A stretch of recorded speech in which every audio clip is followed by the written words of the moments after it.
What is up, fellow nerds, and welcome to Not Your Status Quo. Tonight, we're talking Peacemaker Episode 5.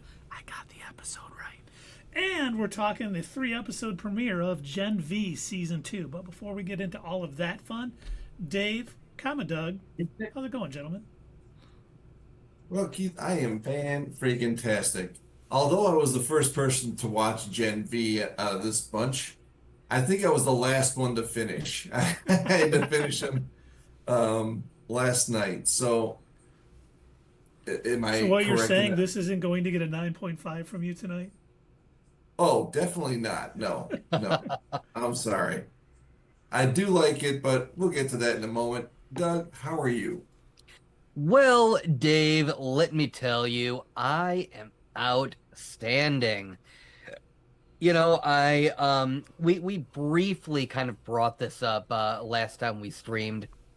An issue, if you will, with freedom of speech being potentially undone, so to speak. And we were not your status quo, very proudly stood on the side of, hey, people should be allowed to say stuff, you know? So I'm feeling And pretty darn good. It looks like things are kind of moving in the right direction, thankfully. to So us, to stay, our protest. yes, that's right. So stay Yes. tuned. Obviously, pay attention to our social media. Keep up to date on, what's going on and whether we think Disney did enough. But other than that, I'm doing pretty outstanding. Keith, how are you? Well, gentlemen, I am tremendous. Except for the fact that the Mandalorian and Grogu trailer dropped today. And it took every iota of my being to not cave and watch it. I'm like, I can't cave Dave 1 of our protest. I mean, I saw 1 second of it and I clicked away. I was I like, didn't even know it dropped. I unsubscribed from all of Disney's YouTube channels. oh, I didn't even think of doing that. But yeah, it I, popped up. It said Mandalorian and Grogu, and a lot of Twitter things I follow were I'm like, nope, not watching it. And then I, like you, Dave, I was I watching Reels, and it came up, and I just fluffed past it as quickly as I could, Nice. as Yeah, much as it I may hurts. have been in a bit of a mood. Hey, social should be. medias. You know what? We are anti-fascism on this channel. Uh-oh. You Said the oh word. man, Now we're in trouble. jeez, Keith, Oh no! What did I? man. Now, What did? What did I Hold do? on, I'm gonna have to call our chapter president and let him know that you outed our organization. now we're Well, terrorists. and Dave, being the treasurer of Antifa.org, I guess probably an organization. Yeah, that tracks. Dave, how is our funding with our terrorist organization? Was I supposed to hold on to that money? Oh yeah. Oh man. Oh, we're bankrupt. Well, we got to Oh, close down the we had organization. pizza and pop, and And I all bought a new those car. things to stop fascism. Remember? Yeah, I definitely got some like magnetic stickers for the car that say Antifa on it. I mean that costs like a lot. Along with our well-designed website pointing to our very large, elaborate organization. Of course, yes. That is what you guys wanted, right? Of course. Oh my gosh. I'm sorry. Okay. I got that. I Oh had the boy. assignment. It is wild out there, huh? Speaking of wild, let's talk Peacemaker Episode 5, Back to the Suture. Another play on words, if you will. And, this opens up 3 years prior to the events going on now, and Harcourt and John are attending the funeral of Rick Flag Jr. And Sr. is there, threatening to take action against whoever killed his son. hmm He's asking Harcourt kind of who did it. She said, I can't really tell you. You know that. But he does promise to help her in the aftermath of the mission.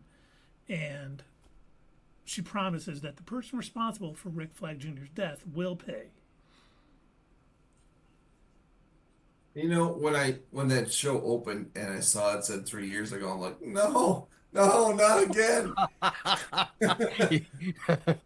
Got him.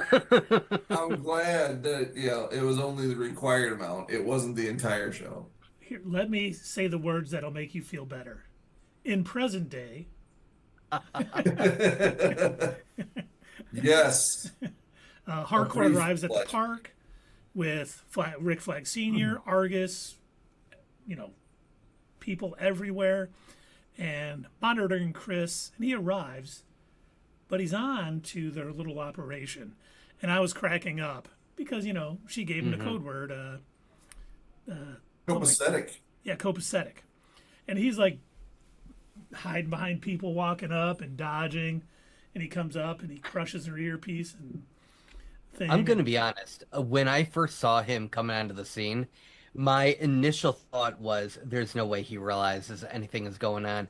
And like when they're pointing out, "Oh, this guy is good," I'm like, "No, there's no way. He's not that good. He's accidenting his way over." And then when I saw him actually crush your earpiece, I'm like, "Oh, okay, he did know." He's every now and again, Peacemaker surprises me, and he's smarter than I would have thought. He is a superhero. I did the same thing, Doug. I was like, there's no way he knows this is a trap. But Right? Because it's so not in character for him. it really isn't. But Well, how did he know where they were? Because when he was hiding behind people, he was looking like directly at, the gun that was pointed at him. he probably knew where the best vantage point for a sniper was, I would assume. He can hit anything. He is an expert marksman. He is an expert marksman. The greatest marksman. So, Argus agents come up. First he asks, Harcourt, was it ever real? And she tells him no. And so All he needed to hear. he's pretty upset, but he's like, okay, yeah, he's made his decision. But then he's surrounded by Argus agent. Chris is beating him up, takes a hostage, and Bordeaux, we find out, is a cyborg. Did not see that coming. Nope. Neither did I. And she has a .002 chance of missing. So she's going to take the shot, as Rick Flag scenes, but Harcourt, knowing what's going to happen, kind of jumps up, attacks him, puts him in a rear naked choke, and takes him out. And But not only is she a cyborg, but she's a psycho. Yeah, a little bit. Now, you think No. that was the original? No, I mean, from what he said later in the show, which I'm sure you'll get to, do you think that was her original order right now? That was to kill him? say that question one more time. Do you think that was her original order was to kill him? Probably. Probably, I could see that. I think so. And just so you know, her being like a cyborg was, in the comics, Yeah. Maxwell Lord's brother, I-Virus, turned her into an OMAC. And now, obviously, this kind of changed her origin a little bit. Or maybe we'll find out later, because they said she was in a plane crash and she got all these enhancements. But they were used quite a bit in Checkmate. The criminal spy, or not, they're not criminal spy, but they're a espionage group who, spies on people. So I wonder if this is hinting at we're going to see Checkmate in the DCU rather soon, whether with the Waller series or even in Peacemaker or Man of Tomorrow or something along those lines. I thought that was a little tip of the cap, if you will, to Checkmate appearing, because I can't think just so be too. Argus. As soon as they revealed that she's a cyborg, my first thing was, okay, I got to look up and see her background in the comics, because I thought at first, I didn't really look into all the characters that were going to appear in the show. I just took it as, okay, well, I know that James Gunn will either take characters and twist them to fit whatever, he's trying to do, for the show or movie, or he'll invent characters, which he's known to do. But I ended up looking her up and like, oh, this is literally how she is in the comics too. I was like, okay, that's really interesting. And I thought the same thing. And normally, whenever, you would mention something kind of wild from the comics and say, that it's a good chance that we'll see this showing up, when it comes to the MCU, normally it'd be like, I don't know, Keith. I've seen enough MCU stuff that they tend to tone down the more wild. James Gunn, I could see him not only bringing in Checkmate, but some of their weirdest, villains and heroes and everything as well. Like James Gunn, he'll go wild with it. He likes to stick to the source material and be very comic booky, where the MCU doesn't. So you're right. Seeing that, as soon as I saw she was a cyborg, I'm like, we're getting Checkmate. We may not get it soon, but the seed has been planted, which is always nice when they do stuff like that. Well, they had Checkmate on Smallville, and you know who the Red Queen was. Oh, you did the Smallville one. The Red Queen was Let me guess. Martha Kent. I'm sorry. Yes, it was Martha. Didn't mean to not let you guess. Yeah, you just now about to shout it out, dude. What are you, kids? I have a comic question for the two of you. Oh no. I didn't know there'd be quizzes on tonight's stream. Well, now you guys know the comics a little bit better than I do. Now, unless it's Sonic the Hedgehog, then But has there ever been an issue where Checkmate went up against the Royal Flush Gang? I never had an issue with it. But no, seriously, how funny would that be? That would be awesome. I don't know if it's ever happened in the comics though. Not that I've heard, not that I've read or seen, but I haven't read, obviously every comic. So, so it could have been. Whose side would Harley Quinn be on? Well, you heard it here first, James Gunn. Make it happen. Give us Checkmate. Introduce the Royal Flush Gang into your extended DC universe, and have them pitted up against each other. Come on, you can do it. It's weird and it's awesome. Make it happen. And now, getting back to a new character developed just for Peacemaker Season 2, Red Saint Wild is in the forest hunting Eagly.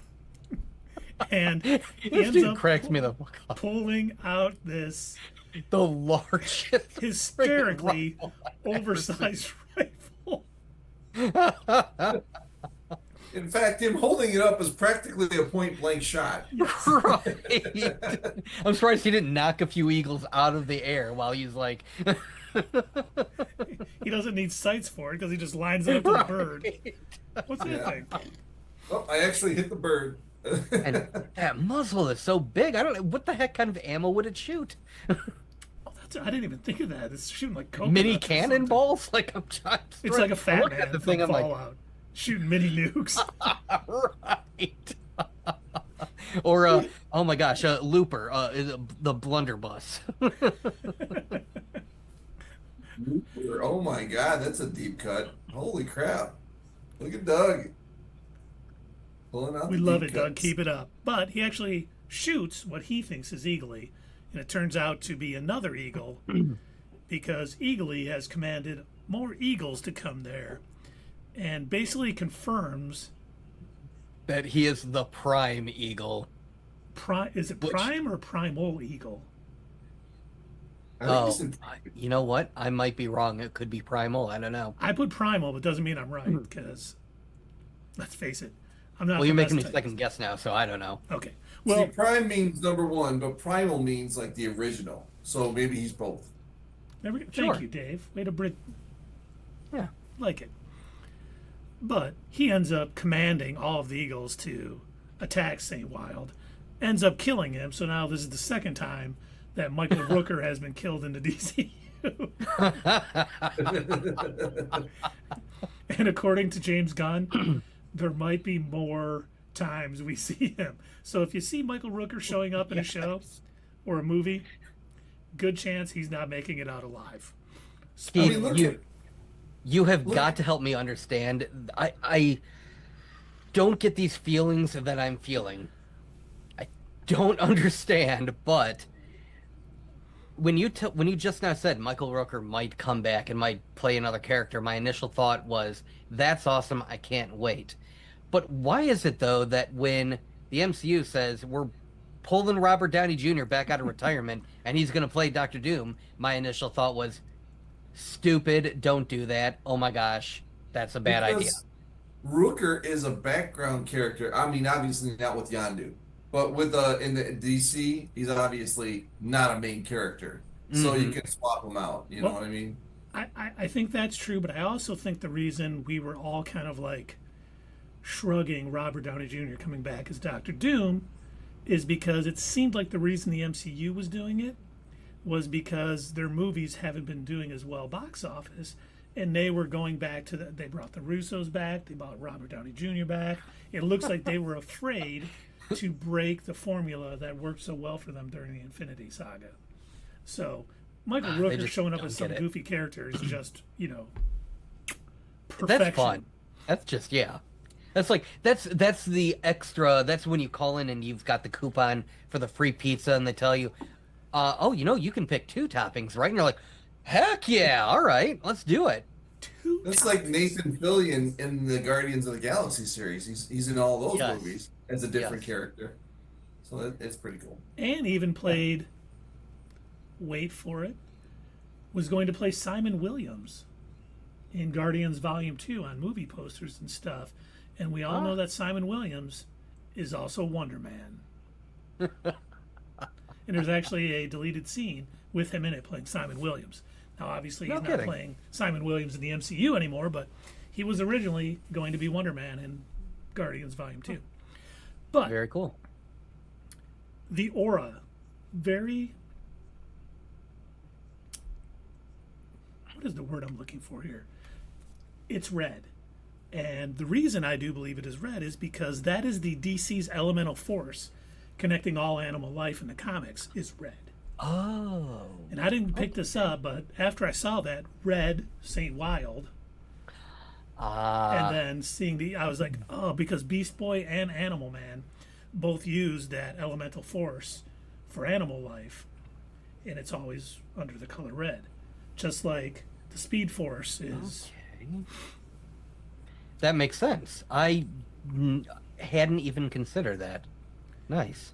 And again, if James Gunn did that intentionally, gosh, props to that dude. Seriously. He knows all his comic lore. Yeah, that's attention to detail. That's...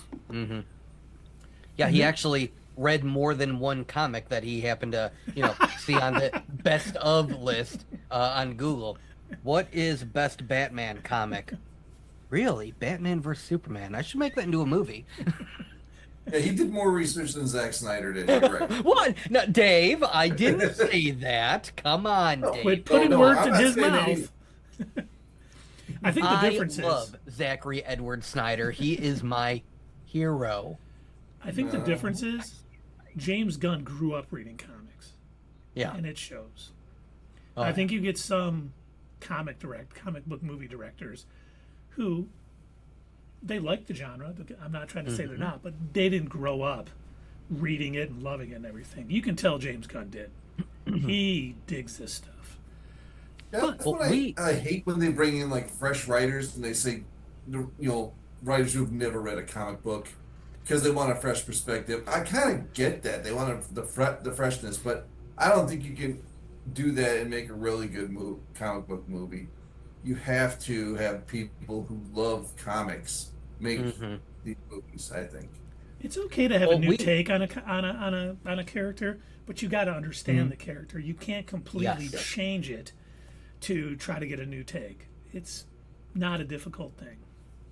We spoke about this quite a while ago, back when The Boys first premiered.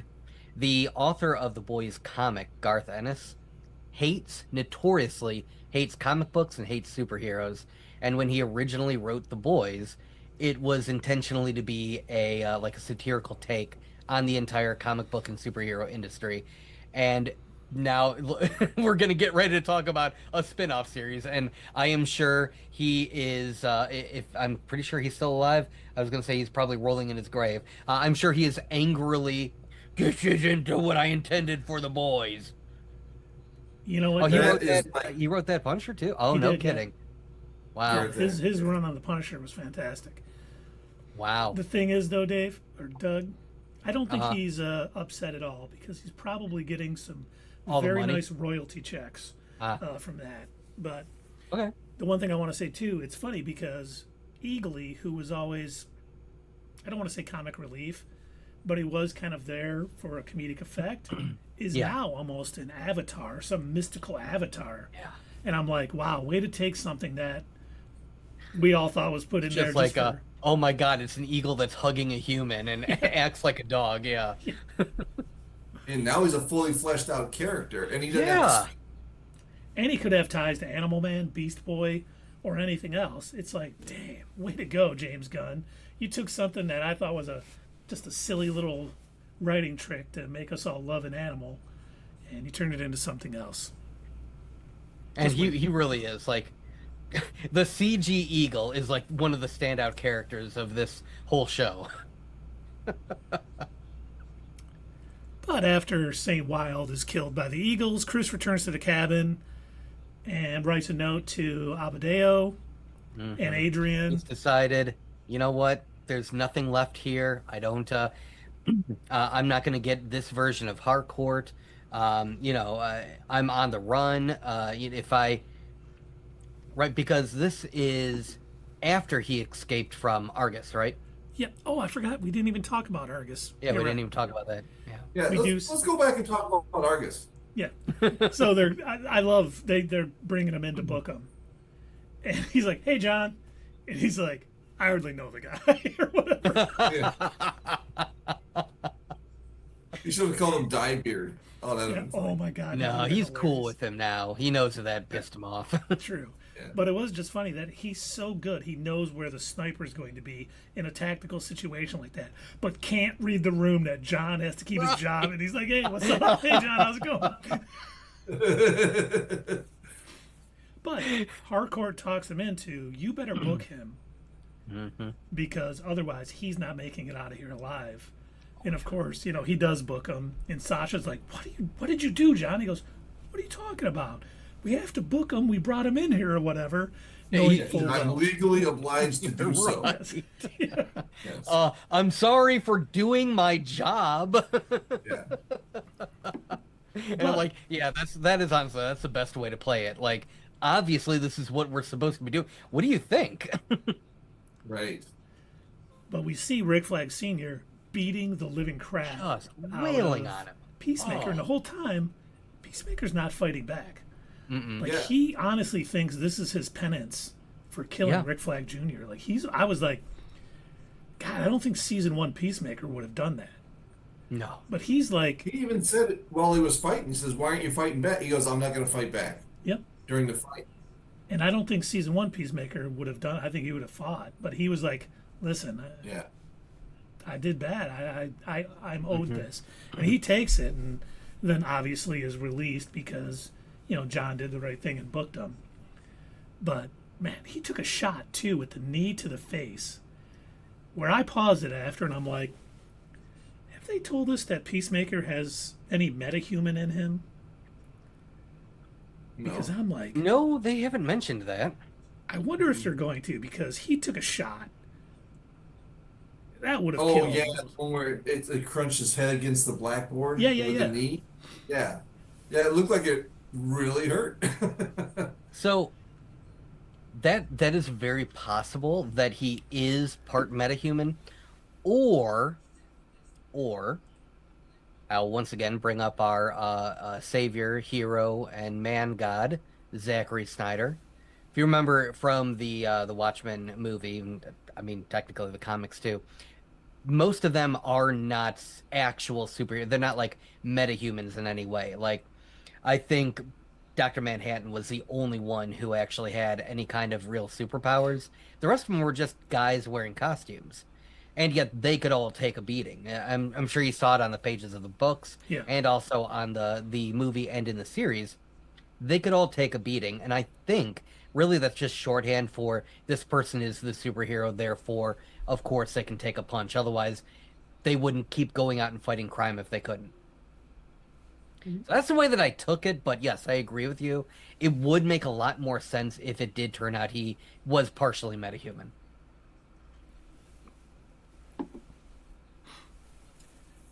And then, obviously, he's taken back. He is going back to his cabin, followed by Judo Master, of course. And he writes the note to Abadeo, which I was talking about earlier before I totally forgot about the whole Argus facility. The entire middle part of the episode. I can't follow my notes good. I'm old. But he leaves a note, and he ends up texting her basically saying, hey, I'm done with this. I can't remember exactly what he said, but prompting her and Adrian to kind of return to the cabin.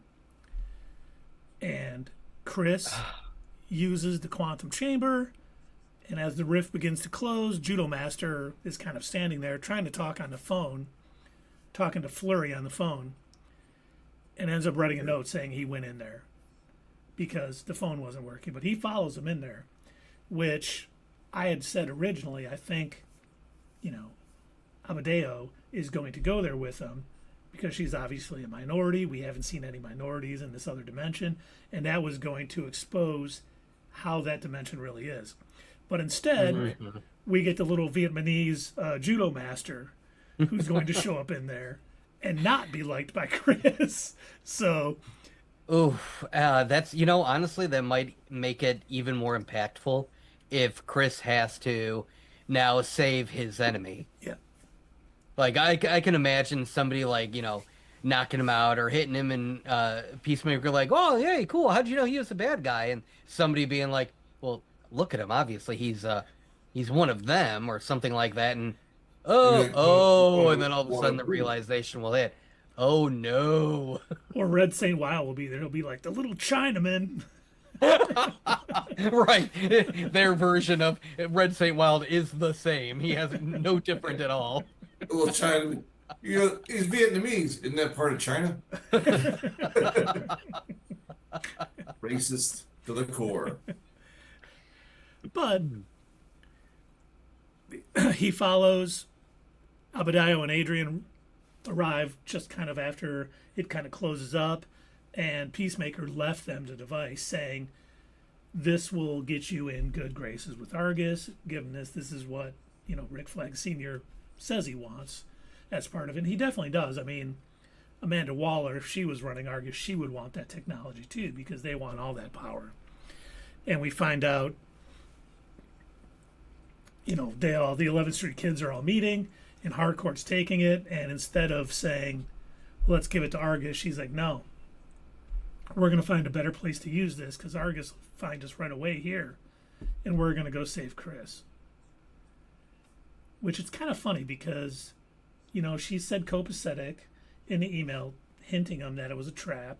She ended up saving his life by attacking him when Sasha was going to murder him. It's like she doesn't want to be in a relationship with him, an emotional relationship with him like that. But she is friends with him, and she does like him, but she doesn't want anything bad to happen. It's like, once he comes back here, if there is a season 3 or anything after this, it's not like they're going to be together. I don't think James Gunn is going to have some, romantic thing between them, because she's always going to, and I think we know why now too. She had a thing for Rick Flag Jr., and they were having an affair, and even though she knew that he was kind of a womanizer, she really did have feelings for him, and Chris killed him. And so they're never going to get together, and I love the fact that he's not writing some, LMN movie where they're we're going to go save it. He's going to be like, man, I really made a mistake going there. But he's giving up being with Harcourt there to be in the right universe and not have that love, have that unrequited love. It's awesome. So well done. Now, my question about the door is, did he have to leave that, the original helmet or whatever it was? Did he have to leave that behind when he went? No, but that was him saying he's not coming back. And he wanted to give it to them so they could get back in the good graces of Argus, because both Harcourt and Abadeo didn't have jobs. And, we saw what happened with her ad from... Yeah. Yes, we did. But I'm just saying that he left it there knowing that they might be able to figure it out and get to him. I think he did it. Plot point, he had to leave it there so they could get to him. But I do think him justifying it, saying, here's the technology they want. You guys will Plus, get even if they do open it up, it's not like they're going to know there are so many doors. It's not like they're going to know which one he went into. That's true. There's Uh, 99 doors. what's his name does? What's his name? The Judo master? No, the other guy. Oh, His best Vigilante. friend. Vigilante knows. Oh yeah, yeah. Vigilante knows, but he's not gonna. He won't flip on his. He literally just bawled his eyes out on Abadayo's shoulder. He's not gonna turn over his best friend. No, they're Not to going to the. save him. Yeah, Oh, that's oh, what. I thought you meant Argus when they get hold of it. Oh no. If they get He hold of it. if he can figure out how to set that up, yeah, he would go there Mm-hmm. in a second, I think, Mm-hmm. And the and he one, would kill his counterpart oh, if he had to. He if that wouldn't care meant about being with that. Peacemaker, he 100% would. Yeah. Yep. I do like, too, that after the beating that Flag Sr. gave him, he was like, no, this is all a part. I need him to lead me to that thing and stuff. He's kind of covering his tracks, but it's still going to look very bad for him and be Mm-hmm. the way for Amanda Waller to kind of get back in the leadership of Argus. Look, he abused his authority and he did this and did that. But it's not all just, him completely losing his mind. He does have a plan. He's just going about it the wrong way here. Mm-hmm.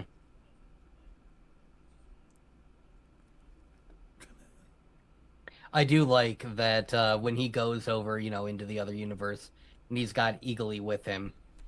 I did kind of crack up about that because Yeah. obviously that No, tells that. us that the Peacemaker of, huh?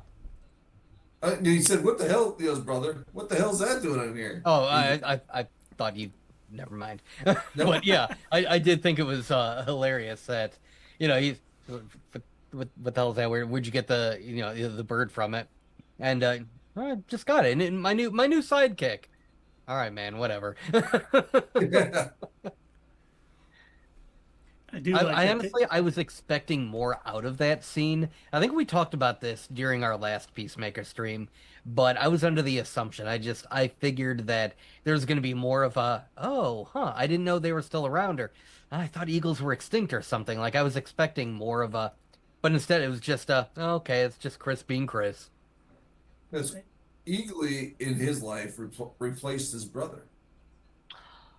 That would explain why. Okay, okay. I hadn't even thought of that, Dave. Yeah, and that's why he didn't have one when he went back to that Mm. world. now, we do see them take on the kaiju from Superman too. We don't see them doing it, but the top trio is flying off to handle it, and it does look like the same results as what happened in Superman, which I thought was a little bit funny. But Yeah. here's my question for you, gentlemen. Okay. We know the next 3 episodes have not been seen by anybody except for like James Gunn, some people at DC. It's not been seen by any things. With the dimensional rift being something that was part of Superman with Lex Luthor and now Peacemaker, do you think Rick Flag Sr. reaches out to Lex Luthor in Belle Reve to help with the pocket dimension and what's going on? Do you think he'll reach out for a little bit of assistance from Lex? No. Because I actually rewatched Superman over the weekend. He does not like Lex Luthor, nor does he respect him. I think if he's gonna reach out to anybody, it might be Mr. Terrific. That's Well, they did say the next movie they're going to team up for like a Loki Thor kind of team up type of thing. Mm-hmm. Mm-hmm. So and against a these greater last 3 threat. episodes, yeah, these last 3 episodes lead into the Man of Tomorrow. So there could be something there. We're right 100% of the time, even if we have contradicting opinions. Lex Luthor and Mr. Terrific are going to show up, so we are 100% correct. Yes. I just because we do know, like Mr. Terrific is fine. He's not in Belle Reve at the end of Superman because I did watch it again now that it's on HBO Max. Mm-hmm. I did say that right. That's still their name, right? Yeah, for now. Okay. For now. Okay, HBO This Max. this video is not going to age well. Probably within a year they'll change their name again after they merge with whatever other company. It's gonna be Netflix. HBO Plus. But we do know that Lex Luthor is going to be teaming up with Superman, like Dave said, in Man of Tomorrow, to fight a greater threat. Is this where he starts earning some points by helping out Argus? Track the pocket dimension, break into it, do whatever they need to do to try to get Chris out. Because I do think that even though the 11th Street kids are going to save Chris, I don't think they're going to be able to do it. I think it's going to take Argus and maybe a Mr. Terrific or a Lex Luthor to help pull them all out and keep them safe. And they're going to have to kill his dad again to get out of there.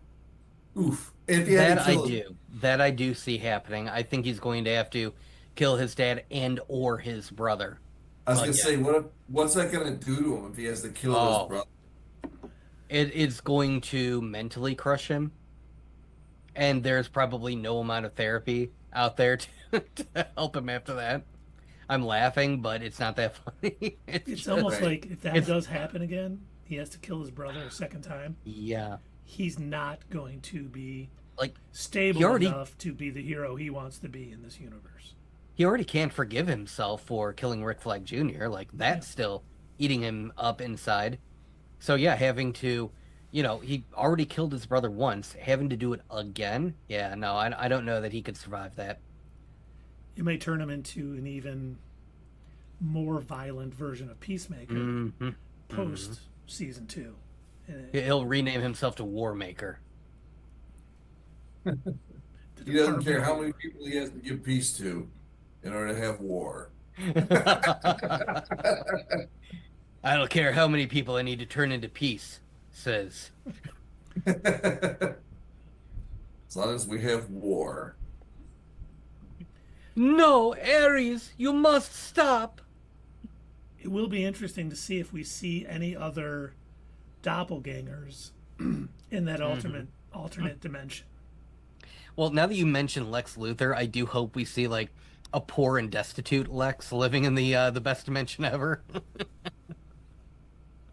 Maybe like spitting out conspiracy theories on a corner. If the Germans hadn't won World War II, America would be the greatest country in the world. Okay, Lex.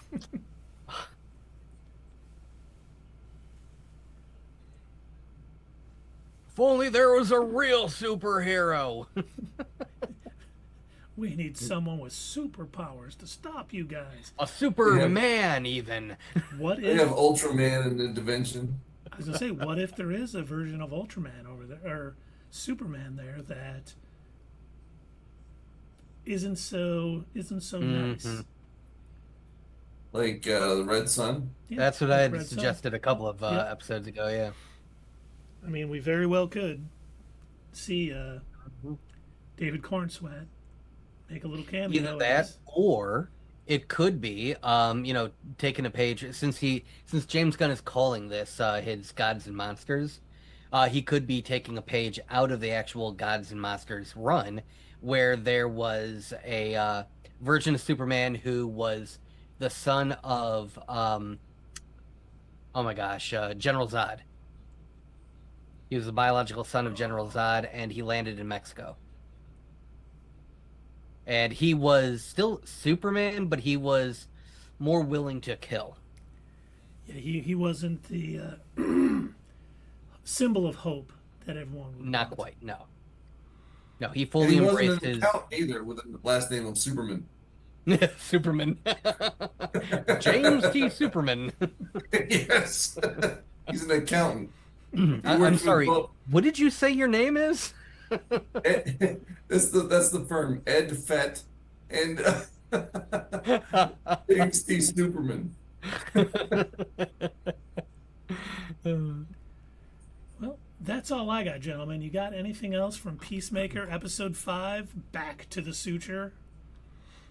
No, I can't wait to see the next one. You said no one's seen it. I can't wait to see that. Same. I am looking forward to tomorrow. I can't wait for it to... Wait, it's not tomorrow. Shoot. 3 days, yeah. Darn. Okay. We might have something on Tuesday, but we don't know. Not yet. We don't. We'll find out. I forgot. I'm like, there's something that I watched Tuesday. It's got to be yeah. Dang it. So should we Oh, rate man. this episode of Peacemaker? I almost added an Yep. adjective to it, but I don't want to, influence any ratings here. Should we rate this episode, gentlemen? Yes, I'm ready. Promotion, I'm ready. Uh, I think this just was another excellent episode. I think every character on the show is like hitting their stride. This is like top writing for me. James Gunn knows he knows how to write a movie and he knows how to write a series. I swear I watched Guardians of the Galaxy 2 the other night. I swear that's probably got to be the most complete movie in the MCU. There was just everything there. There's like 7 after credit scenes, and they're all funny. And then Yeah. even the credits are funny when they're not doing that. He thought of everything in that movie, and I think he's good at thinking of every angle with his characters in Peacemaker and all everything he writes really. But everybody, there's no real small parts. They all play out. Even Tim Meadows, uh, Doug's favorite character on this show. I liked him in this episode. Oh, okay. Well, good. Yeah. So I don't know. I don't really have anything else to point out besides what we talked about. It's just it's an excellent show. I'm going to give it a 7.5. It was a great, great episode. Yeah. I agree with you, Dave. I mean, all the acting in this has been spot on. Red Saint Wild, such a goofy character, you think comic relief, kind of this sort of, laughing moment, but then we find out more about Eagly. And it's funny, I had 2 notes. I called him the primal eagle in one, and I called him the prime eagle further So down. even you weren't sure. So I think the prime eagle is the right.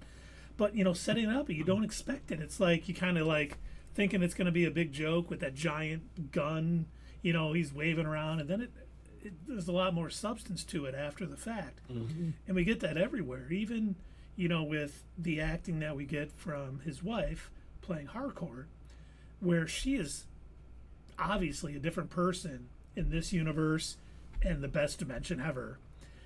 She's really acting her butt off, and you see it with everybody. I mean, everyone on the show is so well done, and the way James writes things, just you can. I don't want to say you can see it coming, but it all makes sense when you get there. You're like, oh, I see how this all works out. And it just flows so naturally. This episode, like every episode of Peacemaker, it feels like it's over after 10 minutes. And I'm always like, oh my gosh, I need more. I wish, this is one of those shows, I wish the entire season dropped, because I would have stayed up all night watching it, because I wouldn't have been able to turn it off. And I'm going to give this episode an 8. I think it's building towards great things, and I can't wait to see how it all plays out. Before I go, I just want to let you know that we did get somebody talking to us in the chat on YouTube. Oh yeah, Stories for Night. Just discovered your channel by Live. I like this type of content. Any thoughts on dark web series? Don't know what a dark web series is. Yeah, I'm not sure. I haven't heard of that. It's an inverted Spider-Man. Oh, is it? No, I just made that Oh, up. Jesus, Dave, I thought you knew. I don't know anything. What are you talking about? Let us know Stories for Night. We're interested in everything. We talk anime here. We talk DC Comics. We might talk Marvel and Star Wars again here in a thing. We talk Alien Earth. We do sci-fi. We have a lot of that. So let us know. Oh, it says Okay. Dark Show on Netflix. Yeah. All right. Yeah. 2017, 3 seasons. You know what? I think I started watching this. It was like I started watching the first episode of this a long time ago, and I understand that I want to say it was like made in the Netherlands or Denmark or something like that. I don't remember the original language, but I do know that it was dubbed, and at the time, I'm not saying this is right, but at the time I was watching it and I could not, like, I was trying to pay attention to the show, but the mouth movements not matching with the words. I'm like, it just was throwing me off, and I never finished watching it. I kind of, honestly, I hate to say it, I forgot it existed. It's But the like premise sounded very interesting. like Police Academy to you then? Huh? Hi, you never saw that guy in Police Academy who moved his Oh, mouth? oh, yeah, yeah, I guess kind of like that. Yeah, Kind of maybe. like that. Yeah, might be a way to put it. Sure. Oh, definitely. I'll Yeah. definitely check it out. I have not heard of it, and I haven't seen anything of it, but Hmm. always willing to check it out. All right, Doug. Let's hear your rating, good sir. So, while I like bits and pieces of this episode, as a whole, I saw it not so much as I don't want to call it a filler. It wasn't a filler episode, but it felt very much like I'm going to call it a bridge episode where it serves only to connect to other episodes. That's kind of how I felt about it. I did like a lot of the character acting, and I will say, probably one of the most emotional scenes for me in watching this was when Vigilante was breaking down in tears, having realized that he lost his best friend and Adebayo's holding him and he's crying on her shoulder. And God, did that feel real? Like, great scene, a lot of really great scenes, and every single time Red Saint Wild is on there, and I think, oh, here he goes bullshitting again, and then it turns out, no, he's like manifesting this stuff into reality. I'm still waiting to find out that there is no such thing as the Prime Eagle, and that his magic bird third eye just kind of willed it into existence. And because he mentions at one point in a couple of episodes ago, he goes, eagles never travel in packs. And then of course you've got Eagly and like 14 other eagles all showing up to like peck him to death. It's hilarious character, loved it. Really loved the showdown, I guess if you want to call it that, at Argus. I love the fact that Economos is, he's willing to put his friends before what is obviously a very corrupt move uh, Flag, huh? Rick From Flag. yeah, from Rick Flag Sr. Yes. And also, I do like the fact that Sasha, being a cyborg, it made me look up her character in the comics. I'm like, oh, okay, cool. I did not know that this was an actual character from the comics. But again, as a whole, this episode was it felt lacking. It felt like to me that it existed just to branch two other episodes together. And if I had been binging this, if I was watching this consecutively, episode after episode, I would not have noticed that. I would have ended that episode, moved right on to the next, and it would have been fine. It wouldn't have been an issue for me. But the fact that, we've been talking and speculating and theorizing, and it's like we have to keep waiting. We have to keep waiting for him to go back to this other universe, and I'm just like, oh my gosh, please just like get to it already. So, not my favorite, even though I do like a lot of the moments and I loved a lot of the character development in it, but overall, not my favorite episode so far. So, I'm going to give it a 7 out of 10. Excellent. Anyone out in the chat that wants to let us know what they thought, please do. But we are going to be moving on. You know who we're missing tonight is that Miss Honey. She said she was going to watch us on Sunday night. Oh, And then we moved to Monday. yep. Yeah, and she wanted to talk about both of these shows. Mm-hmm. Mm-hmm. Well, hopefully she shows up, but let's talk the 3-episode premiere of Gen V. We got Okay. New Year, New You, Justice Never Forgets, and H is for Human. And it does start out, Emma and Jordan are taken out of the Elmira Center and kind of brought back to God U. All at Kate's. Kate kind of says she orchestrated it. I don't know how much she actually did. And they're kind of forced to support Vought's version of the Woods incident by corroborating Homelander's account of what happened. As per usual. Very in line with something Homelander would do, got to change the narrative. Since he is the CEO now. Yeah. And all putting this on the late Dean. Indira Shetty, she was responsible for all this. And Cypher is the new Dean. And obviously there's a lot of mystery on him. He seems to like genetic things. He likes to manipulate people. Is this the boys universe version of Mr. Sinister. Oh, I could definitely see that. I could very much see He's that. just like emotionless, all straight to the point. He's all Hmm. science. I'm gonna do this and see what you do. And when you do it wrong, I'm gonna tell you what you did wrong. He Hmm. doesn't care beyond that. He Oh doesn't yeah, care yeah. about anything else. And he's yes, that is the big point. He doesn't care. He seems to know, and I assume that's because Homelander is in charge of Vought. He seems to know that he can literally do whatever he wants, and there will be no repercussions. Like nobody's gonna stop him. Like in the first episode when he threatens her, and he grabs her by the arm and he's getting ready to shove it in the blender. He's telling her like, "What are you gonna do? Go ahead, call Homelander. Let's see what happens." Oh, he's not Yeah, coming, huh? yeah, yeah. He grabs her hand. He doesn't care about nothing. He would have been okay if her hand got chopped up Oh yeah, to see yeah. if she could still do her thing. He wouldn't care. Hmm. To compare him to Timothy Oliphant from the series that we were watching before. I don't know what network that's on, but he's just cold and calculated like that. Yeah. He's a good character. He's a good fit too. The And he actor knows is. her powers. He grabbed something to grab her arm, so she couldn't use Yeah, his powers, even though her powers aren't really Hmm. working. Oh, they were at the time. Forget it. Forget it. Yeah, Forget yeah.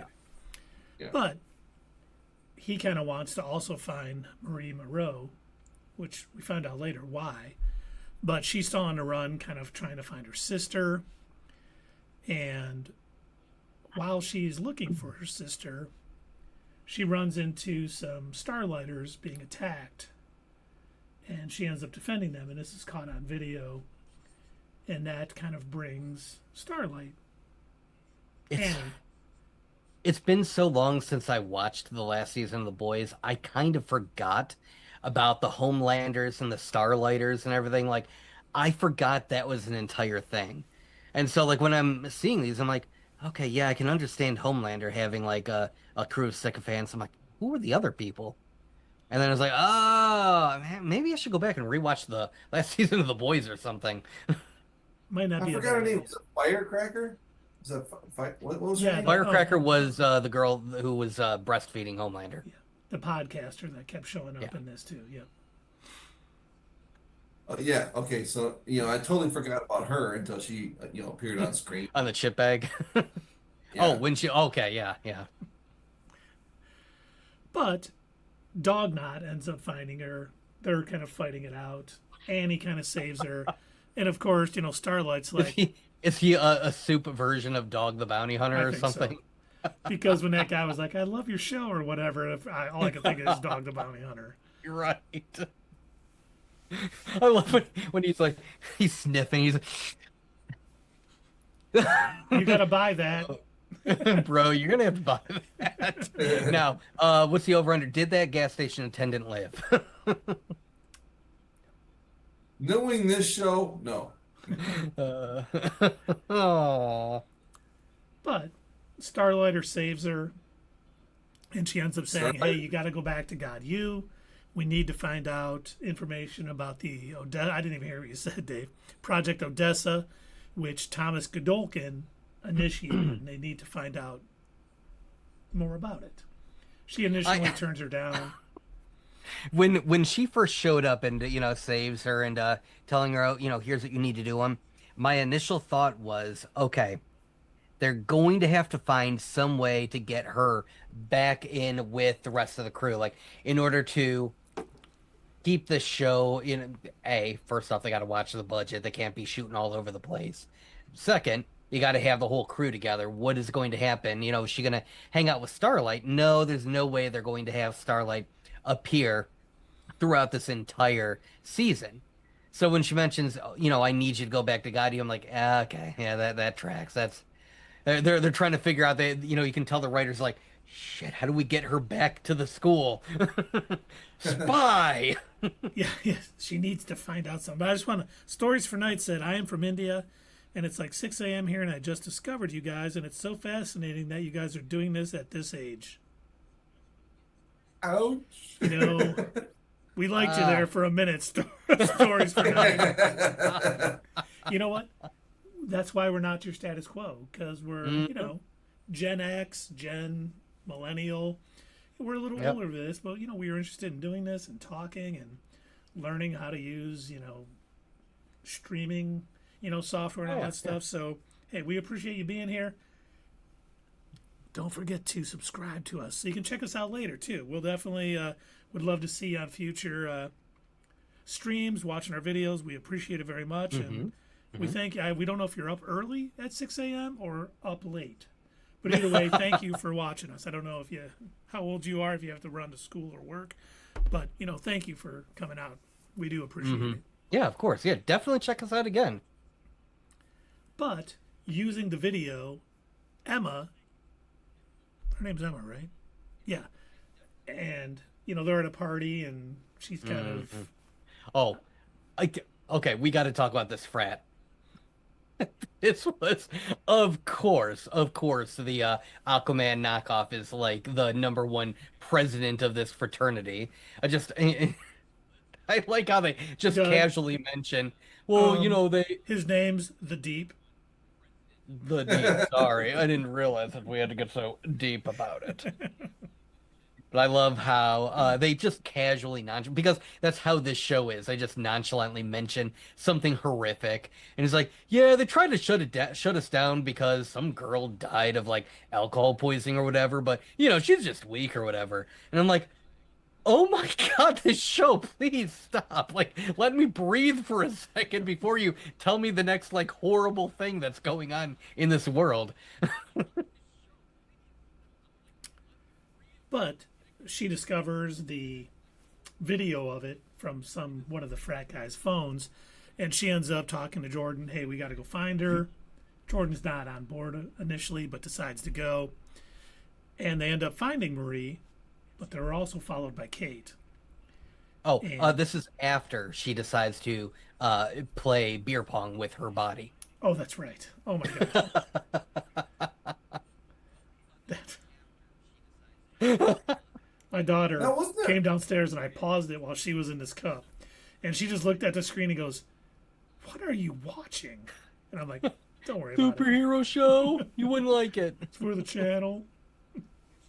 That was because she was having trouble regrowing, right? Yeah. So she had a party with it. Mm-hmm. Yeah, might as well have fun with it. Yeah. Right.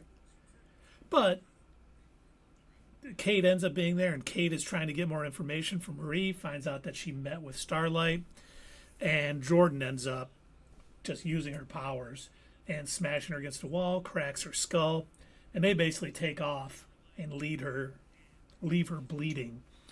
And that is where episode 1's. I'm like, I'm glad we got the next episode. Right. Because if that would have been a cliffhanger, I would have been like, next Wednesday. Of course, it turns out she's all right. Spoilers. Oh wait, yeah, we're getting to that. But second episode, Justice Never Forgets, which I was like, that's a weird title, but we figure out why in a little bit. But ends up Marie is going to return to Godalkin, and they try to figure out what their next move is regarding Kate, who is in a coma. And Sam visits Kate. The later, the nurse touches her, or she touches the nurse, and she's like talking to Sam and saying, "They just left me there. They just left me there." And then I don't know if her powers went awry and she ended up killing that other nurse. I'm not sure. Because as cold as Kate is, I kind of think they're trying to push her towards a redemption arc. I didn't understand why that other nurse kind of lost it and killed the other one, unless it was just she gave too much. Oh, yeah, it could have been her rage. That's a good call, Dave. I didn't even think of it that way. That's the way that I took it, too. And then we find out that Andre's father, Polarity, is going to return to the university as a professor to try to figure out what actually happened to his son. I was kind of surprised about, especially since in the first episode, he seemed like he wanted nothing to do with it. He was drinking quite heavily. And it made it very clear, my son is the only thing that I lived for. He's gone. I don't want to involved with any of this stuff. Just leave me out of it. And well, he's a great in character. He's a great actor because you could tell in that scene where he met with Cypher that he was old. You couldn't tell he was holding it in, and as soon as Cypher left, you could tell. Oh, this guy's bubbling over on the inside. You know, so that's part of his shtick. As what's the name? What's his name again? Polaris. Polaris. It's part of No, his it's shtick. Polarity. Polarity. Doug was right. Polarity. I was like, oh shit, I got another name wrong. Polaris is from the X-Men. You're gonna give me like issues, Keith. I'm gonna have to like talk. I've been wrong about everything. You know, You're trusting me with names. I was listening to the Weird Al song. You mean Strange Al? What? I love Strange Al. He's awesome. What off-center Al? But seriously, you're trusting me with names. Yeah. That'll be your downfall, sir. But then we see, Cypher's talking to Marie, kind of talking about Andre knew that he had that condition. So him doing that, he was basically knowing he was going to die. And of course, Marie's like, I don't believe you for 1 minute. He hands her the medical record. So it does seem like he is telling the truth about Andre and stuff, which, writing out this character, because the actor did pass between seasons, I thought they handled it extremely well. Make it a focal part of the story and make, don't just write, oh, he died taking a jet to, some conference or something. And I like that it's kind of integral into the story right now. What happened to him brings his dad here and really is something that everyone is dealing with. They didn't pull the Simpsons. Wolfie went back to his homeworld and died on the way. Same with another character from the Mandalorian universe. Oh, God. What's the Mandalorian? For that matter, what's the Simpsons? Yeah, what is Oh, gosh. Oh, man. So getting back to this wonderful superhero series on Amazon Prime, he kind of suggests, too, that Andre committed suicide, which I was like, nah, he was just trying to push the limits, but obviously trying to get under Marie's skin a little bit. And, and we end up finding out Jordan and Marie are both selected for that seminar. And it basically is students fighting to go hit that button and have to fight Vicor. And this is, to enhance their powers, they need to train and get better, which, very much reminded me of the Danger Room from the X-Men. Where they I was thinking the same thing. Only with the boys sort of slant on it, that they're actually fighting a real dude. And he's going to try to murder him if he can. Not robots and holograms. Like how he crushes that guy's spine. And he says, "Oh no, he'll heal. He'll be fine." But they end up getting out of there, working as a team. Jordan and kind of Marie, they end up hitting the button, and then Vicor's like, "Okay, see you later," whatever, and See you next week. Right. And then they go back and kind of reconcile and do the nasty, as they say. And I was kind of like annoyed by this scene, not because they got back together or anything like that, because they were playing the outfield, Your Love. And I'm like, that is the most on-the-nose song they could possibly use right here. And it was a cover of it. It wasn't actually the outfield. It had to have been on purpose. So. I know. At first I was annoyed, and I'm like, okay, I see what you're doing there, Gen V. Universe, yeah. And of course, Marie shouts out that she loves him, or loves them. And he's kind of like, doesn't say it back, but they talk about that in a little bit. Because now we got Emma and Polarity going down to the university archivist, the Rememberer. And of course, Emma is stoned out of her mind because she took Xanax, at least told Polarity they were Xanax. They weren't Xanax. Wasn't Xanax. And, they want to find out more about Thomas Godolkin for this Project Odessa. And he's striking out. Polarity is striking out with him. And then Emma is just like, I loved your show. And at first I thought she was BSing. But she knew way too much about that show and the taglines and everything else. She was really a fan of that show, which I'm sure a bunch of kids were. It was probably something that was, hugely successful among kids. And then, of course, he lets them in. And they find a secret room, which I laughed at because as soon as they open it, it was like Nazi artifacts, KKK, and all this stuff. And they didn't blink an eye. Like, it is so, like, of course this guy was like a Nazi and stuff. Yeah, that tracks. tracks. About it or anything. Like, Yeah, this tracks. Yeah. We've seen Homelander. Okay. Yeah, they just looked at it like, okay, let's find the files. And they end up just finding Wooden files. Stormfront's basement. Yeah, exactly.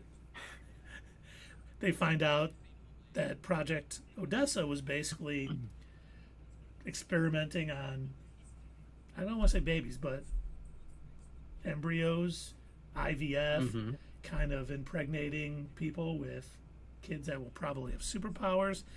And of course, only one baby survived this project, and it's Marie. Oh. Which I kind of liked. Not that it was Marie.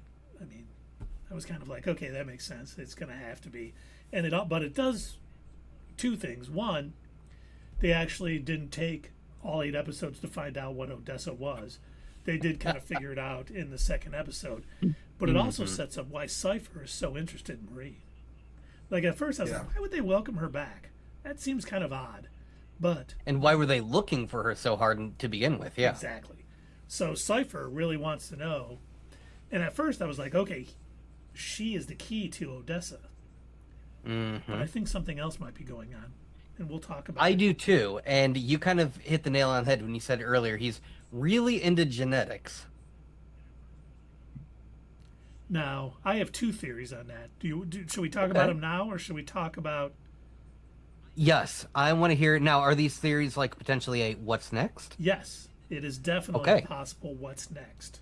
Then yes, I would like to hear you. I would like to hear your what's next. I think Cypher is Thomas Godolkin.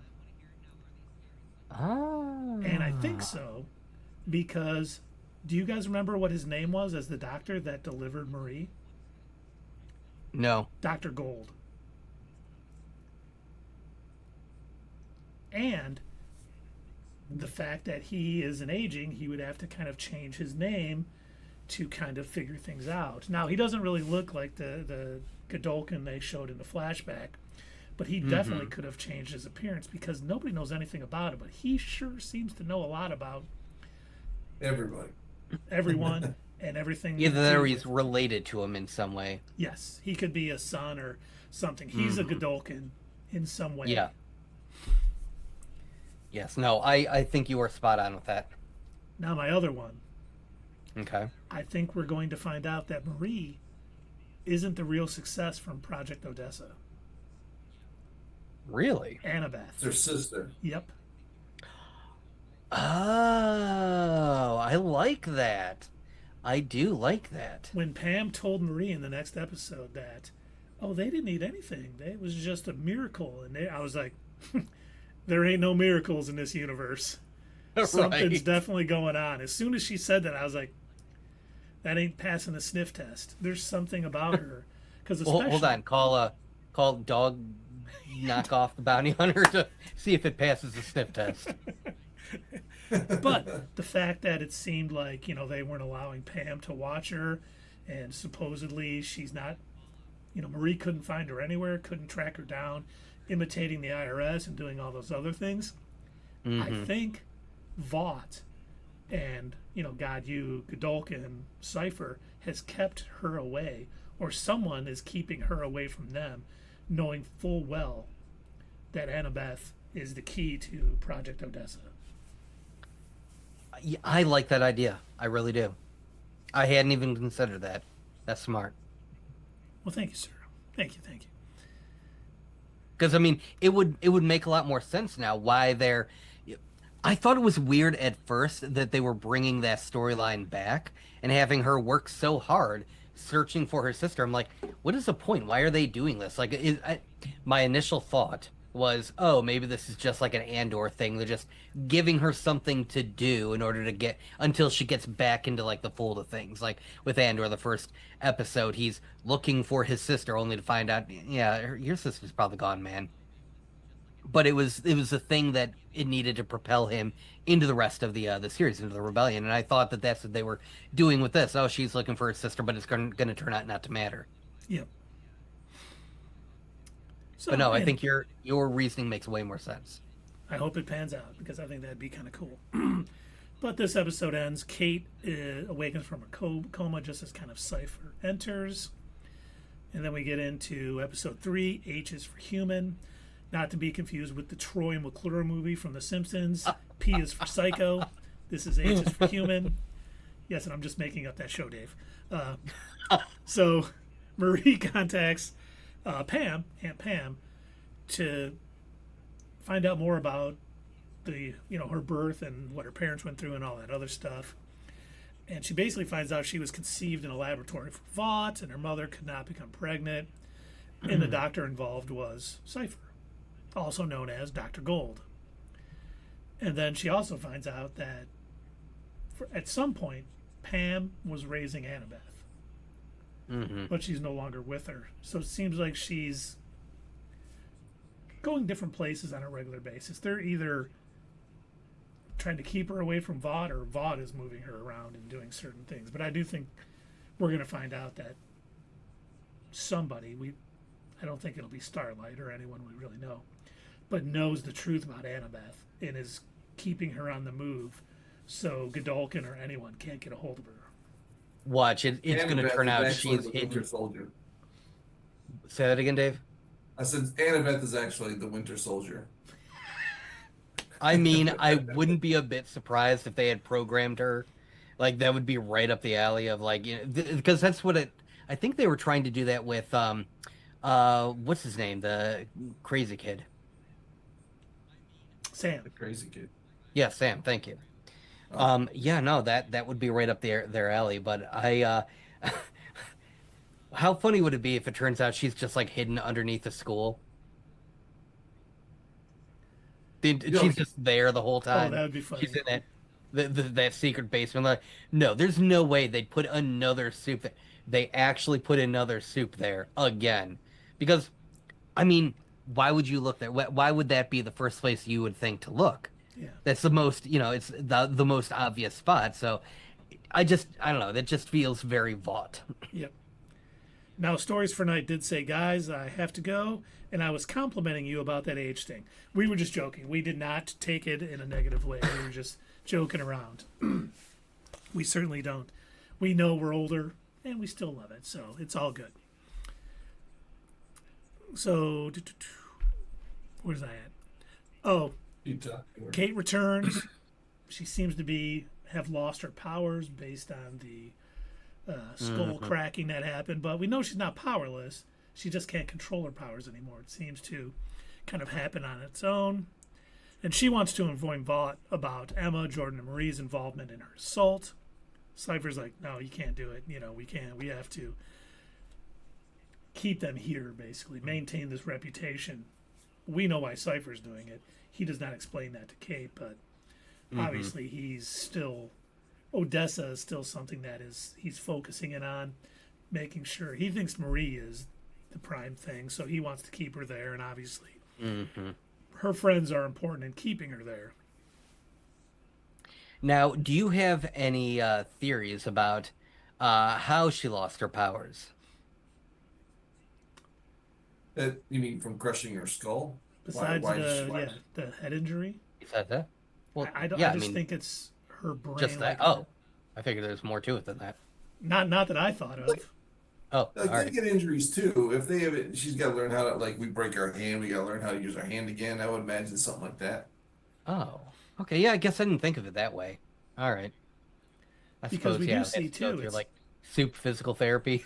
I was kind of laughing when Emma finds the people putting up the resist signs and stuff and painting. And it's the one girl. She's like, "Oh, you're a chameleon. You can use other people. Use mine." And she uses them better than Emma.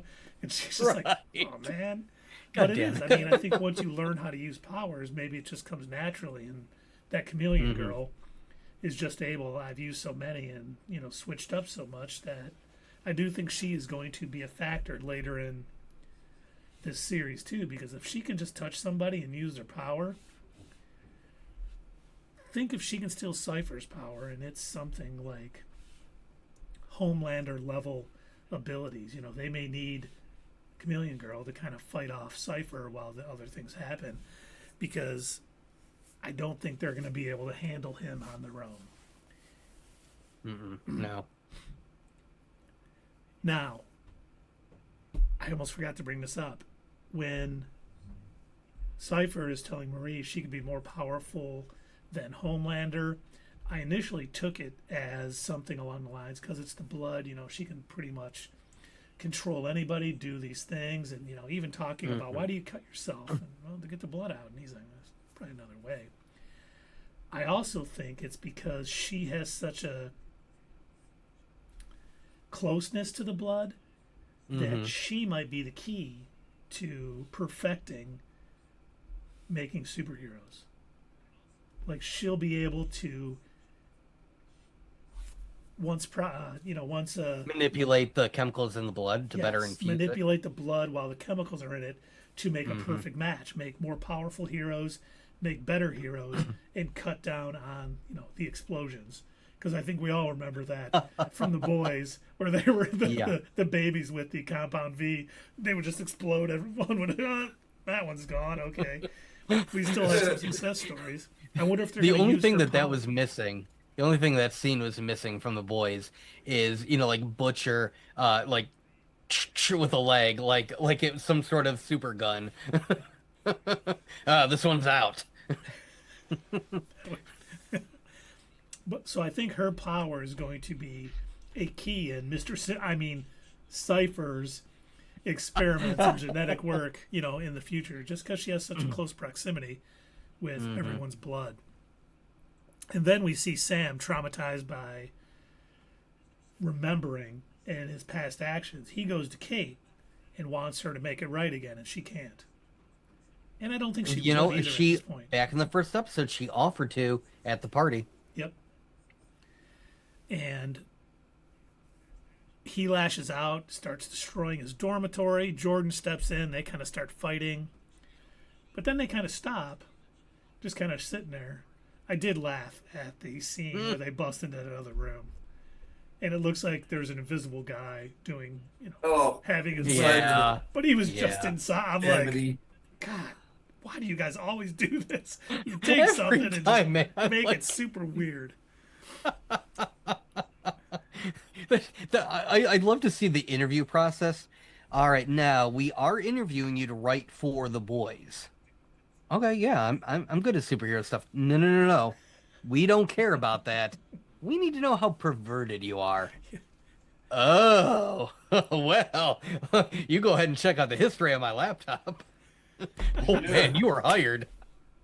I wrote Doom Patrol with those magic asses. Vampire asses, yeah. Yeah. Zombie. So, Zombie asses, yeah. So sign me up for this show. We need you. Oh man, that was... What was the song they... I have to look that up after this. But they kind of settle down. They kind of bond a little bit, and it seems like maybe Jordan might be the key to keeping Sam sort of level-headed and not seeing, puppet sandwiches talking to him. And I did love the scene where his girlfriend's like, I think we should break up. He's like, okay, cool. Yeah, whatever. And Right. She's more like, why aren't you upset? He's like, yeah, Sam was just talking to me and stuff. First you see that guy hitting the pipe, like behind it, it's a puppet. He's just like, oh God, here we go. I'm glad they went those back. are Muppets. That makes it even better for me because they look like Muppets, not puppets. Very true. Very true. But then,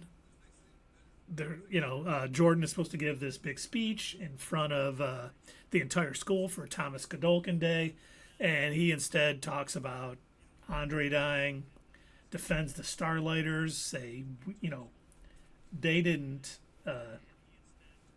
do that. They didn't attack Kate. I did. And the students start booing a little bit. And of course, that's where this one ends because, of course, every episode has to end on a cliffhanger, so we don't know what happened. But it seems like all heck might be breaking loose here in a little bit. A little I bit. noticed in that scene that Cypher didn't step in to stop her from saying that. You know, he did nothing. He just stayed in the background because that's what he does. Yep. He Yeah. observed. Mm-hmm. I thought that was true to character. I liked it. You know what? When you compared him to this one character from some show that I think we might have watched, I don't remember, but no, I thought that was a pretty apt comparison because yeah, he does just kind of watch and observe and sort of like, let's just see where this goes, see what happens. Yeah. He's That's the best way to learn about these students is to watch them and see what they can do. I love how he's so analytical and non-feeling about it. Every show needs something like that. Right. Yeah, he's. If there was a show about wars in space, and there was like a Grand Admiral who was very analytical, like that, it would be. And if he was blue, or green, or orange, who knows? And speaking of Cypher, I do like that this kind of pulled in from, we kind of talked about the Starlighters and the Homelanders and stuff, but he seems very much talking human versus superheroes. I don't know if he fully believes it, but it's getting the school and maybe the nation somewhere he wants it to be. Because he talks a lot about, we should rule over humans. We're so much better than them. But there's too many of them. Very 10 much. million to 1. That's what he said, 10 million to 1. Yeah. Yep. So it's bringing that in, but he doesn't seem completely believing in it to me. He seems more like he's saying interested. it to save his own skin. He knows that that's what he needs to say to stay off Homelander's radar or something. Pretty much. Yeah. I definitely don't think he is a Homelander. I think he's smarter than that. He's not buying into this whole thing, but he knows what he has to do to stay in control of that college. Yep. And he'll do it because once again, he did not care one bit that Jordan said, yeah, we attacked Kate. It wasn't humans. And he was just like, let's see where this goes. Yeah. Interesting, he had a pipe. He's like, look, the crowd's getting upset. I'm going to see what happens. And the thing too, I was wanting to talk about Kate when she was in that coma and still controlled that nurse a little bit. It got out of control. But I think that's hinting at how much more powerful she can be. And we did hear Cypher telling them, hey, you have to train and we got to keep building up our powers for you guys to be stronger because we're going to need it. And I think Kate has a lot of untapped potential based on her being able to control somebody unconscious. So I think we're going to see her develop as she gets her powers back in this season and, figure out what the hell is going on with everything. But, I mean, so far, these first 3 episodes, definitely good. I like the fact that while it's in the world of the boys, it's not exactly like the boys. It has the boys. It's toned down. The what? Yeah. It's toned down a little bit. Correct. And it's a little darker at times. And it still has the, the weirdness, like with the guys going in, but it definitely is its own thing. It's not just the boys under a different name. And I like that. They have interesting mysteries. I'm really invested in Cypher and figuring out what Odessa really means. So it's definitely a good start to season 2. And I'm thinking as a potential what's next, based on your idea of Marie, kind of in being able to manipulate the blood. What if that's what ends up improving Kate? Ooh, that could be. And she ends up, because you just said untapped power. That could be the key. Yeah, what have we seen her do with that blood? We've only seen her like attack and protect herself. We haven't seen... Oh my gosh, Captain Explosion from The Boys. head blower upper. What's her Yeah. name? Oh my God. Head popper. Head popper. Yeah. She said to her when she met her in the parking garage, she even commented that you have no idea how powerful you really are. Newman, I think that was her Yeah, name. Newman, Newman. yes. Yep. Newman, yep. Newman. Hello, Mhm. Jerry. So yeah, I think that that's that's the implication that there's a lot more to her. She'll be able to bring out everyone's full potential, Hmm. possibly. And I it think you're makes right. me wonder if Newman could have potentially have had that ability had she not decided, blowing up heads is easier. Maybe not easier, but more fun. Yeah, there you go, more fun. I mean, is this why Homelander wasn't able to kill her? Because she manipulated the blood? I think maybe it's more than that, but a little bit, yes. I think she's stronger than she thinks, and Homelander realized it and might even be a little afraid of her at this point because we know Homelander's not the smartest guy out Right. there, but he's smart enough to realize, hey, I can't just use brute force and strength to take her out. So Hmm. he may realize that, and he may even have some hand in trying to, get at her in another arc during this season. I don't know because he is the CEO, like Dave said earlier, of Vault right now. So we'll see.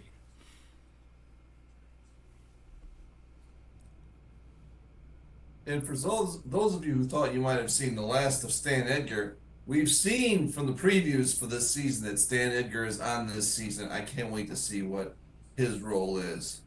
Because I mean, he's not afraid of Homelander at all. I'd love to see him make a return to the boys and just be a formidable opponent. Hmm. Now, has it been said where in the boys' timeline that this season of Gen V takes place? Is it happening at the same time as the last season of the boys, or is it happening after, It's or definitely happening after, but I don't think we know how long after because Starlight is on the run. Starlight fits.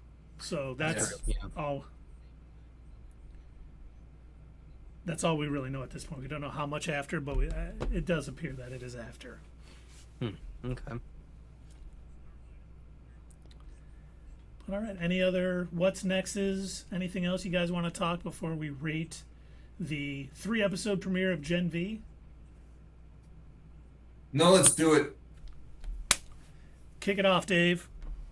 All right. Well, like I said, within the first 5 minutes of this season, I looked, it did exactly what the things I didn't like about last season. It just seemed like there was gore or disgustingness for just the sake of gore and disgustingness, and I was like, oh great, this is gonna be another season like that for me.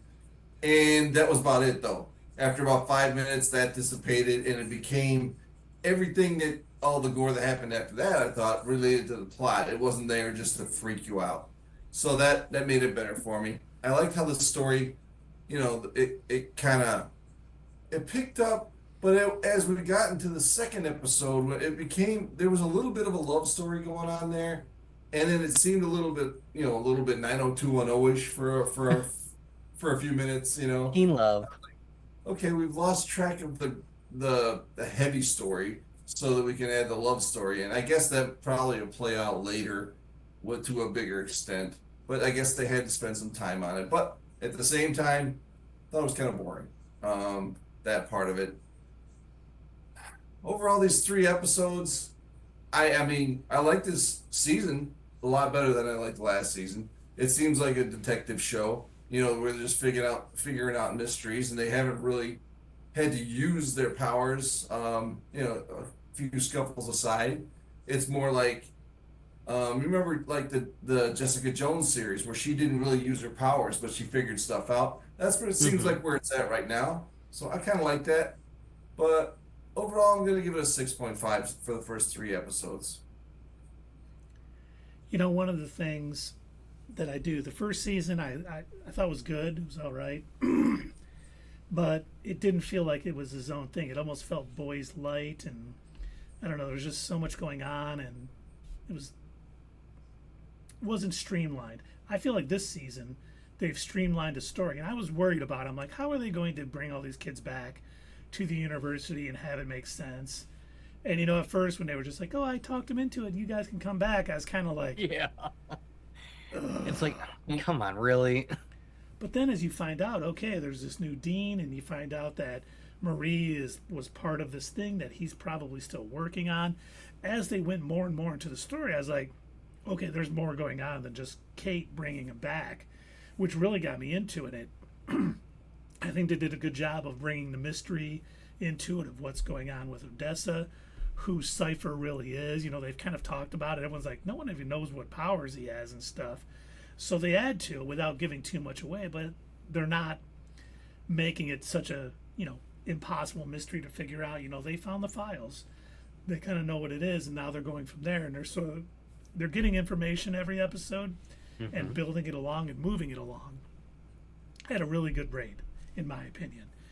And, much like Dave, I thought the interlude for the teen romance thing was a little bit out of place. At first, I didn't like the song choice, but then I'm like, okay, they probably did that on purpose. So as much as I didn't like it in the moment, I kind of like, okay, it was definitely intentional. I get it. Way too on the nose. But overall, I mean, this episode 3 ended. I was like, okay, I really need the next episode. And I think it's done a much better job of having a tighter story. They've written in an accidental death of one of the actors, and I think they've done a great job of it being enough a part of the story and it happening and not just writing it off and it being superficial. So I think I'm liking it a little bit more than Dave. I'm going to give it a 7.2. I think the 3 episodes were good, and I think it could keep building up. If they do a good job of this could build up into something that I won't say is on par with The Boys, because it's really different things. The Boy is a little bit satire and, really just kind of, unhinged at times. This is more of a mystery. It's almost like Scooby-Doo. We talked about this last year. It's teens solving these mysteries, so it's very Scooby-Doo-ish at times. But they've done a good job of it. So I hope they continue down this path and we get, a fantastic second season, because we don't know what's going to happen for this universe. We know that The Boys is ending on the next season, which is coming next year. We don't know if Gen V is getting another season, since we don't know how this one ends. We know the Vault Rising, like a prequel series, is coming, but we don't know what else is going. So, I mean, honestly, anything goes. We could see everybody, get blown up at the end of this, or, we don't know what's going to happen, and that's always interesting to me. We know there's no plans. Well, they might have plans for season 3, but we don't know anything about them yet. They've been keeping it under wraps. Let's see what you got. All right. If anybody is out there watching us in the comments and you want to tell us what you think of Gen V, have you seen the first 3 episodes? If so, are you kind of on par with us? What would you rate it? Love to know more. But as far as before you get started, Doug, let me just say we do have a first-time chatter on Twitch. Laborious Illustration X, cheap followers on Steamboo.com. Remove the space, guys. Keith, you interrupted me for that. Yep, I did. I want you guys to get excited like we had someone rating it, but sorry. I didn't mean to throw you off track, sir. Anyway, before we were offered cheap viewers, I will say that you guys pretty much hit the nail on the head, and I agree with the statements you've both made. I was kind of in the same boat. When this first started off, my initial thought was, all right, what are they going to do? Like, they kind of left it the way I felt the last season ended. It seemed like they'd made it so, okay, if it doesn't get renewed, there's no harm, no foul, whatever. We've pretty much wrapped up whatever mystery or whatever they were trying to solve, and it's a bad ending. But, when they were like, oh, yeah, oh, guess what? You get to come back to school. I'm like, really? That school is still open? Like, I get that they have to call it Gen V, and of course, it's going to take place in a college building. Really? That after everything that happened, it's still, oh, of course it's a vault conspiracy. Why? Yeah, duh.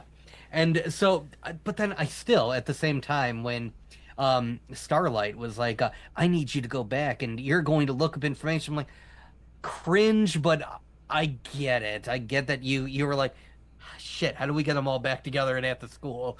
But yeah, overall, I liked the majority of the first episode. Some of it was a little and then the second episode was harder for me to kind of get into overall. Again, that whole like the romancing, I'm just like I don't care. They're all going to screw around with each other anyway, so I I'm not as invested in that.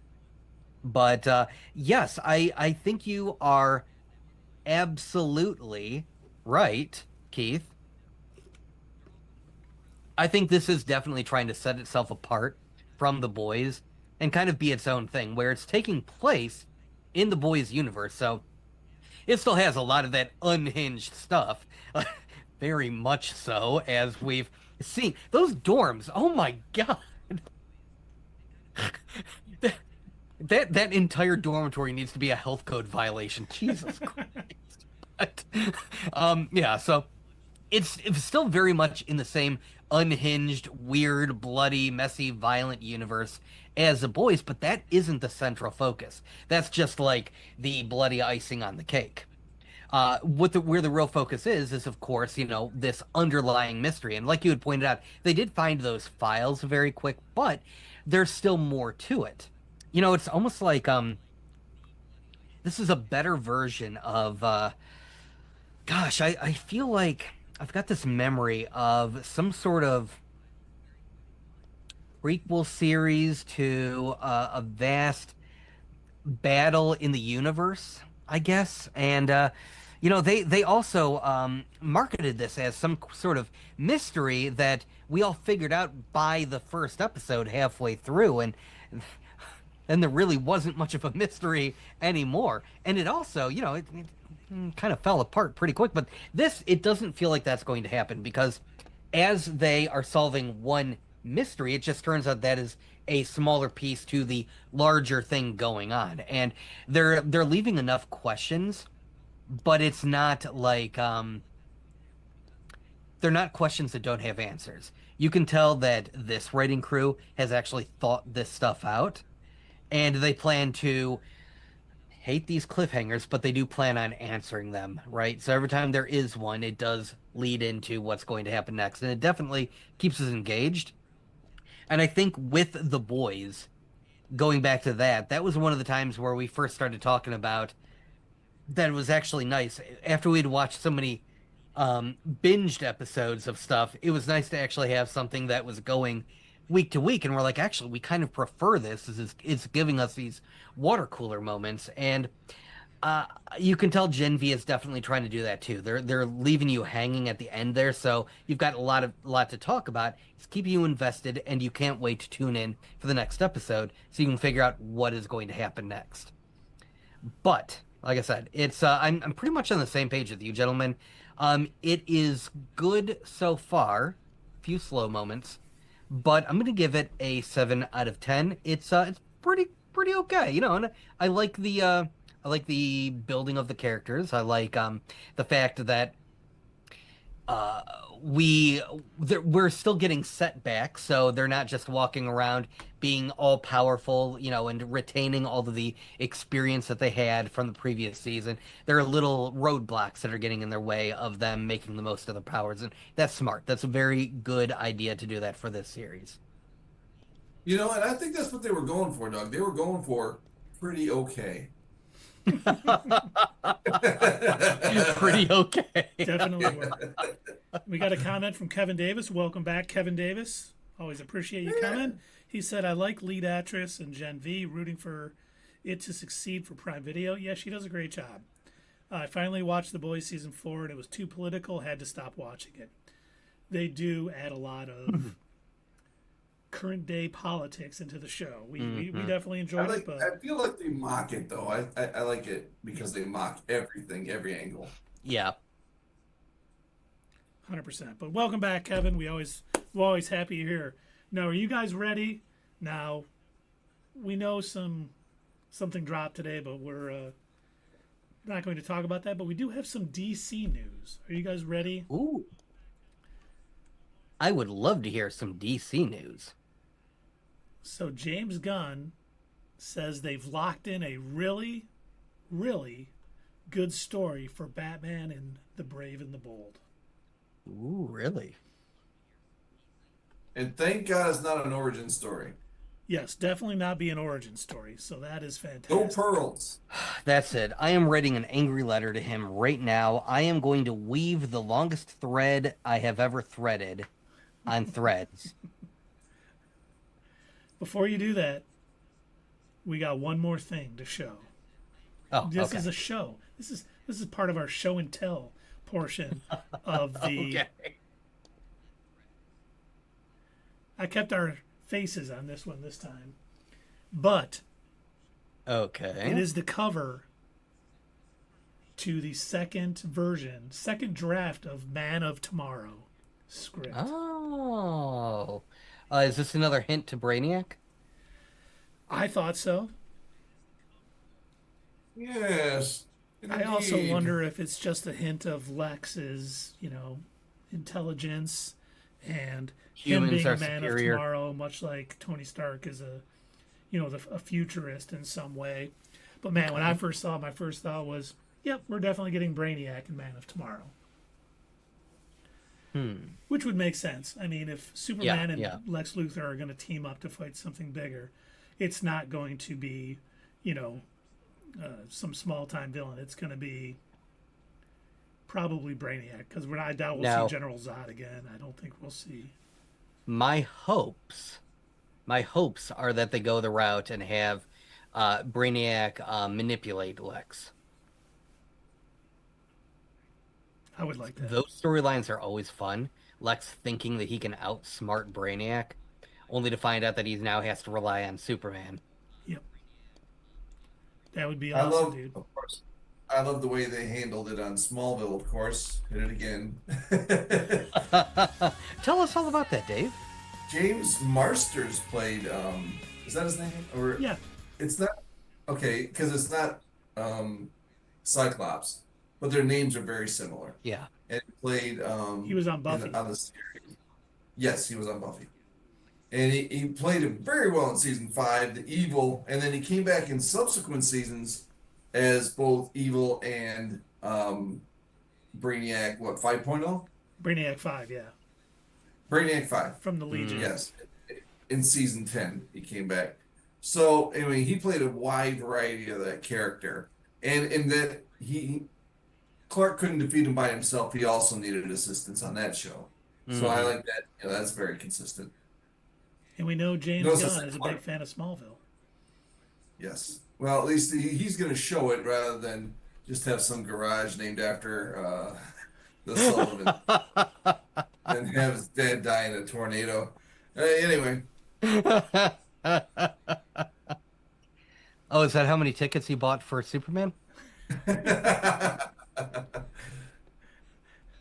All right, that's all we got tonight, gentlemen. Anyone out in the chat want to give us any ratings, any questions, anything you want? Otherwise, we are probably going to find somebody to raid. Okay, all right. Who do we got? The usual suspects? We got Bubble. We got Kaiser Sose. We got... Kaiser Soze? I'm joking because you said the usual suspects. Sarah Jane is on saying it is her last stream before the rapture. Oh, yeah, they said the rapture was happening in a few days. Did you guys Yeah, see I that? forgot about that. So if the rapture happens Uh-huh. and I'm still here but my neighbor is gone, do I get their things? Yeah, finders keepers. Cool. Who's going to All right. stop you? All right. You got a new dog. Do you guys remember? I showed you guys both this website many years ago, because there have been so many of these rapture predictions. But there's this website, and I think it started off originally as a joke, but it feels like it's turned into an actual 501c3 organization, and it's called After the Rapture Pet Care. And like I said, it started off as a sort of a tongue-in-cheek joke. Are you worried about what's going to happen to your pets when you get raptured away? Make sure you sign them up with After the Rapture Pet Care. It will be here because our entire organization is filled with heathens and sinners that are definitely not going to heaven. So we'll take care of your pets while you go to heaven. Why I wouldn't your like, pet go to heaven? What kind of pet do you own, pal? according to the Bible, animals don't make it to heaven. Well, then what are you going to eat? That's a good question. I think it's probably just bread and wine, Oh, Yeah, boy. that makes maybe sense. some fish. I guess I'm going to hell because they got better food, better music. You can at least cook s'mores in hell. I mean, there's more options. Uh, so who are you guys thinking? I'm thinking Sarah Jane before the rapture takes her away. Well, actually, she just does her last stream before the rapture. Right. She doesn't say she's gone, so yeah. That's... Dave? Yeah, it sounds good to me. All right. Well, for those of you out there wondering, especially those of you who just joined us, sorry. If you are watching and wondering what we're getting ready to do, rating is a feature that you can do on Twitch. It allows us to, instead of just all signing off, we can take all of our lovely viewers who are watching us on Twitch and keep on going. Like if you want to stay on Twitch, you're not ready to log out, you can go to another channel, and we recommend one of our friends that we like to watch frequently. And so, yeah, that's what we're going to do. We're going to do that over on Twitch. If you're watching us on YouTube, we are so sorry. YouTube does not have a keep the party going feature, at least not a very good one. So if you're watching us out there on YouTube and you have not already subscribed to Not Your Status Quo, please do so. If you like what we do, also hit that like button, share it with your friends. And most important of all, we want to hear from you. So comment down below, and we'll see you next time right here on Not Your Status Quo. Hey fellow nerds, I hope you enjoyed this video, and if you want to see more of this stuff, make sure that you check out our Twitch stream. We try to do these live Sunday or Monday nights, 8 p.m. Eastern Time. Keep an eye on our social media to find out when you can join in live and chat with us during these live streams. Also, as usual, don't forget to check out our other social media. Add us at Twitter, comment down below, and we'll see you next time right here on Not Your Status Quo.